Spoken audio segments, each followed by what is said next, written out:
Hi అండి. బాల్యం ముచ్చట్లతో మీ ముందుకు వచ్చేసాననమాట. నిన్నటి వీడియోలో చెప్పాను కదా! పండగ అంటే మనకి వంటలు, అలాగే కొత్త బట్టలు గుర్తొస్తాయని. దానితో పాటు మనకి ఆటలు కూడా గుర్తొచ్చేస్తాయి కదా! మాకు ఇంటి పక్కనే పెద్దది వేప చెట్టు ఉండేదనమాట. అక్కడికి వెళ్ళేసి మంచిగా ఉయ్యాలు వేపిచ్చేసేసుకొని ప్రొద్దున్నే ఇంక కడుపు నిండా అన్నం భోంచేసిన తర్వాత ఇంక నెక్స్ట్ వెళ్ళేదంటే అక్కడికే అనమాట. వేప చెట్టు దగ్గరికెళ్ళేసి ఉయ్యాలేపించుకొని ఇంకా సాయంత్రం అయినా కూడా ఇంటికొచ్చేవాళ్ళం కాదు. మధ్యాహ్నం భోజనం కూడా డౌటే. అంత మంచిగా బాగా ఎంజాయ్ చేసేవాళ్ళము. మా ఇంట్లోనే 6 మంది ఆడపిల్లలు, ఇంకా మిగిలిన చుట్టుపక్కల అందరం గ్యాదర్ అయ్యి మంచిగా ఆడుకునేవాళ్ళం అనమాట. ఉయ్యాలు ఊగేవాళ్ళము. మాతో పాటు మా పెద్దవాళ్ళు కూడా వచ్చి ఉయ్యాలనేది ఊగేవాళ్ళనమాట.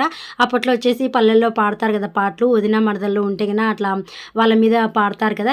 పాటలు కైకట్టుకొని అలా మంచిగా పాటలు పాడుకుంటూ ఒకరి మీద ఒకరు బాగా హ్యాపీగా మంచిగా ఉయ్యాలనేది ఊగేవాళ్ళం అనమాట.